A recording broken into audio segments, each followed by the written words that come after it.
আমি সারা বছর অপেক্ষায় থাকি চিলি ফুলকপি এভাবে রান্না করার জন্য। একবার হলো যদি আপনি কাউকে এভাবে রান্না করে খাওয়ান, সে কিন্তু বুঝতেই পারবে না যে এটা আপনি বাড়িতে রান্না করছেন। দেখতে যত সুন্দর, খেতে কিন্তু দারুণ মজা। রুটি, পরোটা, সাদা ভাত, পোলাওর সাথে খেতে কিন্তু এটা বেস্ট। আসসালামু আলাইকুম, সবাই কেমন আছেন? আলহামদুলিল্লাহ, আমিও ভালো আছি। আশা করি আপনারাও ভালো আছেন। এখানে আমি একটা ছোট সাইজের ফুলকপি নিয়েছি। আমি কিন্তু সারা বছর অপেক্ষায় থাকি এই চিলি ফুলকপি খাওয়ার জন্য। আশা করি ভিডিও ভালো লাগবে, সম্পূর্ণ দেখবেন, আর বেশি ভালো লাগলে শেয়ার করে দিবেন। ভিডিওটা কে কোথা থেকে দেখছেন অবশ্যই জানাবেন। ফুলকপিটা আমি ছোট ছোট করে কাট করে নিব। ছোট ছোট করে কাট করলে হয় কি অল্পতে সিদ্ধ হয়ে যায়, এই জন্য এটাকে আমি ছোট ছোট করে কাট করে নিব ঠিক এভাবে। এরপরে এগুলাকে ভালো করে ধুয়ে আমি 2 মিনিটের জন্য সিদ্ধ করে নিব।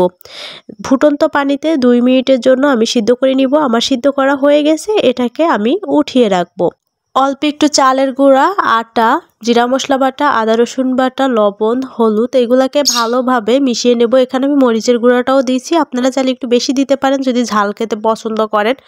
অল্প অল্প করে ঠান্ডা পানি দিয়ে একটা গোলা তৈরি করে নিতে হবে। গোলাটা তৈরি করতে গেলে অবশ্যই খেয়াল রাখতে হবে যাতে বেশি পাতলা না হয়, বেশি ঘনও না হয়।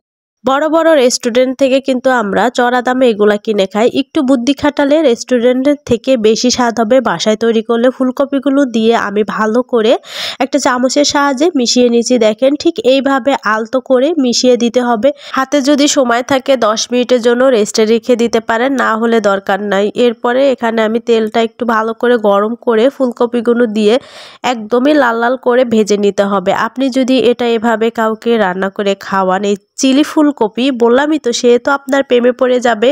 আমার বাসায় সবাই অনেক বেশি পছন্দ করে। যারা ফুলকপি খেতে চায় না তারাও কিন্তু এটা চেটেপুটে খাবে। আপনি চাইলে এটা এভাবে ভেজে খেলে অনেক মজা লাগে সস দিয়ে।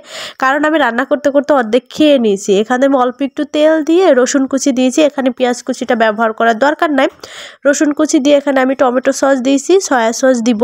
এরপরে আমি কয়েক সেকেন্ড ভালো করে জাল করে নিব। সয়া সস দেওয়ার পরে বেশি জাল করার দরকার নাই। এখানে আমি একটা টমেটো কুচি আর একটা পেঁয়াজ কুচি দিয়ে নিলাম, দিয়ে একটু বলক উঠছে আর আমি এখানে ফুলকপিগুলো দিয়ে নিব। এটা যদি বললামই তো যে আপনি যদি কাউকে খাওয়ান, সে তো আপনার পিছনেই ছাড়বে না, এত মজা লাগে। ঘরে বসেই রেস্টুরেন্টের স্বাদ নিতে পারেন আমার মতো। আমি এখানে একটু আটা গোলা করে দিয়ে নিছি যাতে একটু আঠালো ভাব চলে আসে। কাঁচামরিচ কুচি দিব, কাঁচামরিচ কুচি দিলে সুন্দর একটা ফ্লেভার আসবে আর ঝাল ঝাল লাগবে। আমার তো ঠান্ডায় অবস্থা না জাহাল, এজন্য আমি একটু কাঁচামরিচ কুচি দিয়েছি যাতে একটু ঝাল ঝাল লাগে। দেখেন কতটা লোভনীয় হয়েছে। বলতে বলতে কিন্তু আমার রান্না কমপ্লিট, মাত্র 10 মিনিট সময় লাগে। এখানে আমি সাদা তিল দিয়ে নিলাম। দেখার সৌন্দর্যে আপনারা না থাকলে স্কিপ করতে পারেন।